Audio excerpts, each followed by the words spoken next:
The homeless have no right to turn every park and sidewalk into a place for them to squat and do drugs. It's time to speak up. Donald Trump has signed an executive order today that will have the effect of taking homeless people off the streets and sending them to be locked up for we don't know how long. The United States government is using the homeless as free and cheap labor to replace those who were deported by Donald Trump. There is a massive labor shortage in the United States following Trump's deportations. This could have serious economic impact on the United States, but Donald Trump has come up with a solution. Just yesterday, he signed an executive order essentially telling cities and states to criminalize the homeless. This would allow those states to lock up the homeless and use them as free and cheap labor. Because in the United States, slavery is still allowed if it's a punishment for a crime. And doing this would allow the United States to gain back that workforce that they lost at the same cost or better than paying those who are undocumented. Because the corporations do not want to pay Americans a fair, livable wage for the work that undocumented immigrants have done in this country for so long. So the United States will do what it's always done and find a group of people that it can exploit for labor. Trump just signed a truly terrifying executive order to bring back forced institutionalization. Yep, you heard that right. It's truly terrifying and no one is talking about it. I'm Eliza Orland's career public defender for 15 years in Manhattan, and we have to talk about the executive order that they're calling Ending Crime and Disorder on America's Streets. This order specifically targets unhoused people, people with mental illnesses, and people who use drugs. It calls the hundreds of thousands of people experiencing homelessness on a single night endemic vagrancy, and frames them as threats to public safety. Trump is using fear to justify locking them away under what he calls civil commitment, aka forced confinement. Here's what the order actually does. First, it directs the Attorney General to overturn federal and state court decisions that protect people from involuntary confinement, essentially gutting due process rights that took decades to secure. Second, it ends housing first policies that have actually worked to reduce homelessness. Instead, it forces people to accept treatment whether they want it or not as a condition of receiving federal housing aid.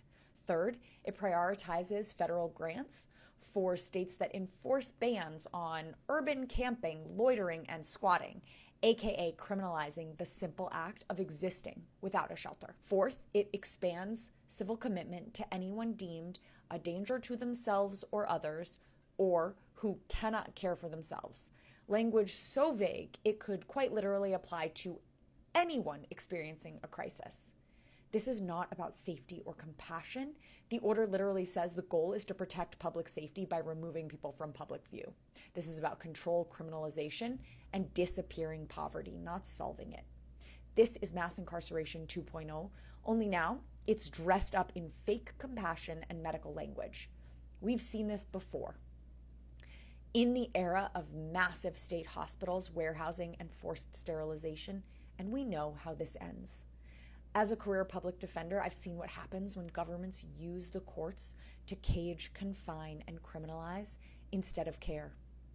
If you're as horrified as I am, share this video and follow me. If you're interested, I can break down every section of this executive order piece by piece, because this isn't just cruel, this is calculated, and we need to understand exactly what we're fighting against. Thanks for being here, and please make sure you're following for more.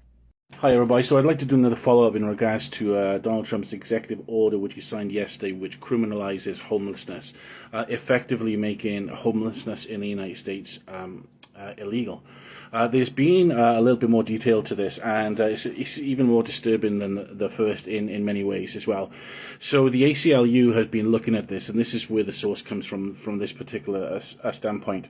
And they're saying that so in regards to this executive order where Donald Trump is making homelessness illegal, and also giving more powers to the police and funding to clean up the streets, as he puts it.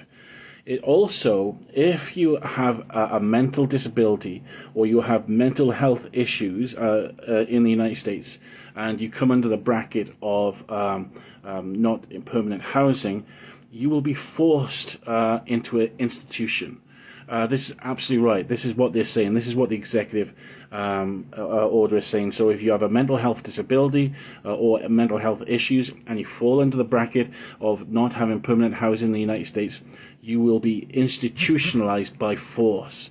Folks, the source for this particular one is ACLU, and this is a really great article if you pick it up. My name is Nick. Love you guys to give me a follow, and let me know what you think about this in the comments. Please let me know. It's time to speak up.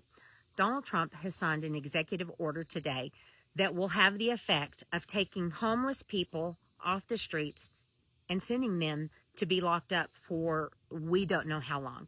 The executive order directs the Department of Justice to do sweeps of homeless people. They're trying to end vagrancy. And it says that these people are to be taken to civil commitment facilities, mental health facilities, psychiatric facilities. Oh, but here's the thing. If there are no beds available, then the people can be taken to jail or detention centers. Here's the thing. There are no beds. First of all, it would be bad enough. We are saying that if you're homeless, you must have a mental illness and you need to be locked up. That's horrific in and of itself. But then the second part, or they can be taken to jail if there are no beds. There are no beds. I have done criminal law for almost 30 years, and there are no beds. At least in Texas, there aren't, because I have clients right now who have been charged with offenses and are sitting in jail and have been found incompetent to stand trial. When that happens, they have to go to a mental health facility to become competent, and then they're sent back to stand trial. There are no beds. I have had clients wait months and years. I've had a man wait 832 days in jail, incompetent, because there wasn't a bed available yet to send him to become competent. There are no beds. There are no beds in Texas because I have people waiting in the county jail right now for an available bed.